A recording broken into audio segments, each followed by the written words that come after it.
What is going on? Welcome back to Shed Built. In this episode, we're finishing off the front end.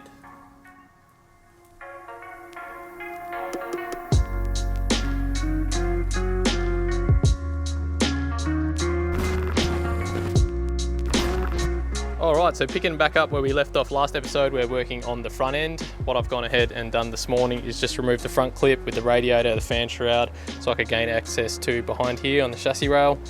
What I've done also is mocked up the Panhard and the steering. So what I'm going to do is start working on the Panhard mount, getting that welded onto the chassis. Also mocked up everything, you can see where it's parallel as possible. We've also got the steering dampener on there, and we're looking about even between the two. So working on the steering box, I'm just going to get that mounted by drilling out a center punch through all the holes. Then we know that's exactly where that's going to be, so we can mock that up quickly. We can get rid of the clamps. I've also tacked on the Panhard mount to the chassis because I was sick of using the clamp, so I just tacked it on there. So drill that out, and then we'll get that welded onto the chassis.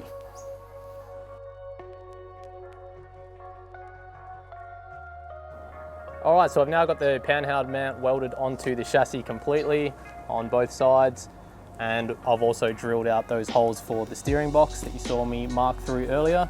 Now to transfer those marks onto the other side in the exact same location, I've just made up a little template using some ram board, put a score in one side, laid it over, put a little transfer mark up the top there, and then using a paint pen while it was still wet, just laid it over, pressed on, and then scored the other side, lined it up on my mark, and then transferred the holes onto the other side and drilled them out also.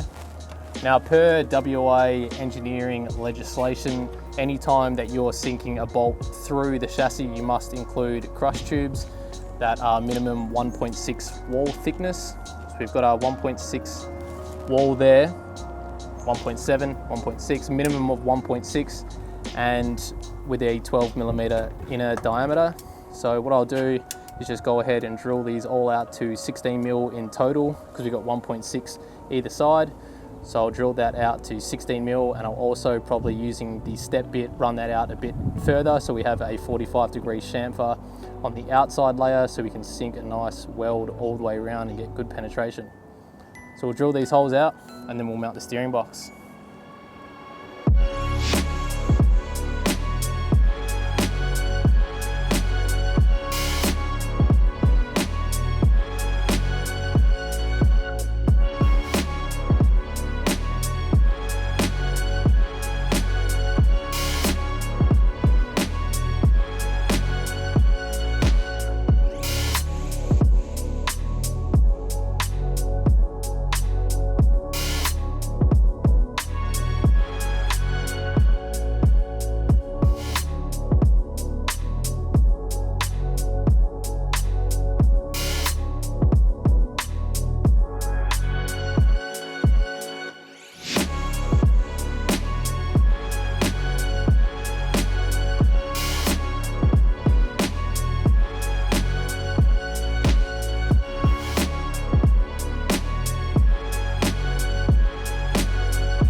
Alright, so as you saw, we've now got our steering shaft installed. I had to cut about 110mm off this little slip spline joiner right there.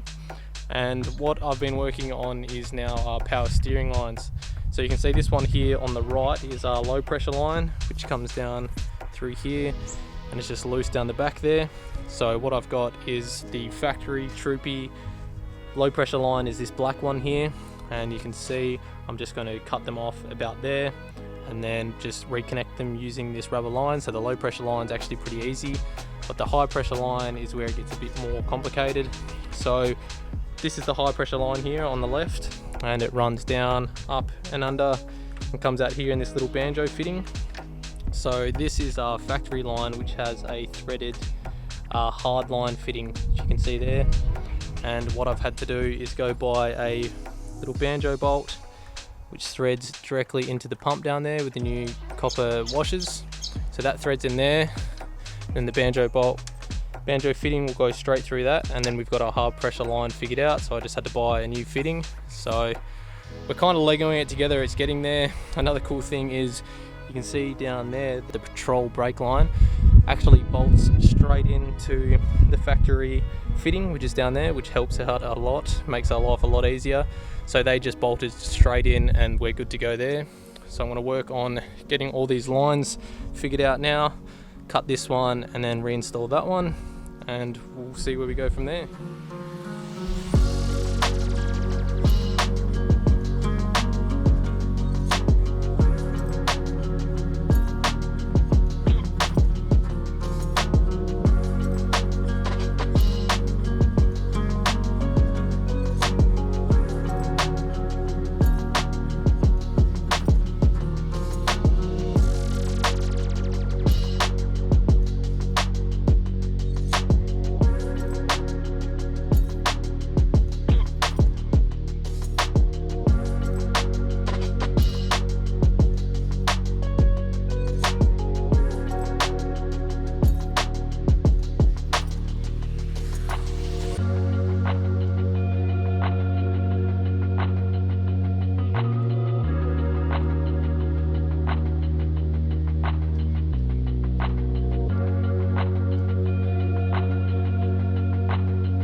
Alright, now that we've got our power steering line sorted, I'm going to start working on these brake lines. And what we've got here is our T-valve that splits off right and left to each caliper. The right line, the longer one here, that one's all good. It's pretty solid and clean. But the left line here, I actually had to cut it to get it out because the actual fitting, you can see down here, was just completely cooked. So I've got two new fittings here and some Bundy tube. Also pulled out the flaring kit and the bender. So all I have to do now is just make up a new left-hand brake line, and then we can get these installed.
So we now got our power steering system all sorted out. You can see here our low pressure line runs back down into the factory Troopy rail, comes back up and goes back into the tank up the top there. And our high pressure line is the factory patrol pressure line, comes down, wraps under and into our new banjo bolt straight into the pump. So that's all sorted out. We've also recreated that hard line down on the diff. So now I'm working on the fenders. I want to get everything bolted back up to where it's meant to be. So I've done the passenger side. Now I'm working on the driver because the passenger side was the easy one. This side is going to be a lot more complicated because we've got the steering box and also the coil tower as well. So it's going to have to make a lot of cuts and just trial and error. But I'll start marking it out and get it cut.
This is insane. This thing is huge. I mean, Graham calls his D-Max a truck. Look at the size of this. I don't know how well it comes through on camera, but they're 35s and there's still 300 mil of gap between the fender and the tyre. I mean, she's a big girl. But the front end is basically done and I'm stoked. I mean, if we had a front shaft, we could literally drive it right now. Got all the power steering sorted out, the brakes. We still need to rebuild the diff. Let me know if you want to see a video on how to do that, because there's thousands of them on YouTube. But yeah, I definitely need to still rebuild the diffs. This is the first time I've seen it with the fenders on as well. And if we get a look from the side there, you can see we did a pretty good job at lining up the tyre inside the fender. So I'm pretty stoked with that. And wow.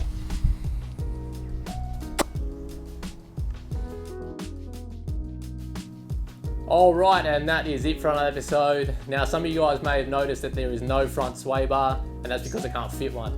The body mount is smack bang where I need to put it, so for now, there's not going to be any sway bar.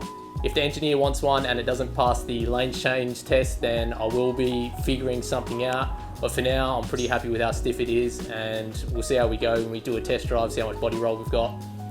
We also need to rebuild the front diff and the gearbox cross member. We still need to recreate that. So stick around for that. Like, subscribe if you haven't already, you know the deal. and I will see you next time. Cheers for watching.